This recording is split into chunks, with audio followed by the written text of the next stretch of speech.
Sagip Kapaligiran, Pag-asang Pamayanan. Mag-aalas 10 ng umaga ng June 2, naglutangan ang tilapia sa Iam River malapit sa Spillway, Barangay 5, Lucena City.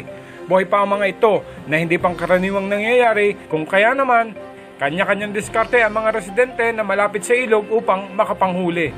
Hinala ng mga taga roon, dulot ito ng mainit na panahon o di kaya naman ay naging kontaminado ang tubig sa ilog. Nang lumabas ito sa social media, iba't ibang reaksyon ang naipost doon ng netizen. May pagbibiro at may seryoso. Sa reaksyon dito ni J. Lim ng Tanggol Kalikasan, posible daw na dahilan nito ay kung ang dissolved oxygen level ay mababa. Ang isda ay umiibabaw sa tubig upang sumagap ng oxygen. Samantalang ang pangunahing dahilan naman ng pagkawala o pagbaba ng oxygen sa ilalim ng tubig ay una, excessive algae growth caused by phosphorus na galing sa mga synthetic fertilizers and pesticides. Pangalawa, ay ang patuloy na ginagawang basurahan at paagusan ng chemical waste ng mga pabrika at domestic human waste, animal waste mula sa piggery at poultry sa Lucena at sa mga bayang nasa ilaya ng Ilog Iam tulad ng Tayabas.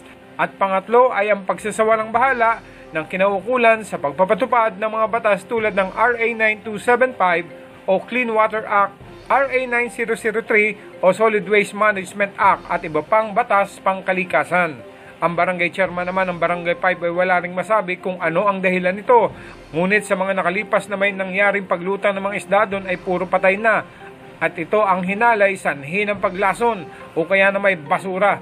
Ayon kasi kay Kapitan Edward Sibang, ang pang-araw-araw na nakitang lumulutang dito ay basura.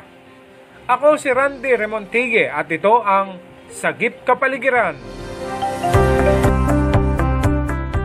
Sagip Kapaligiran, Pag-asang Pamayanan.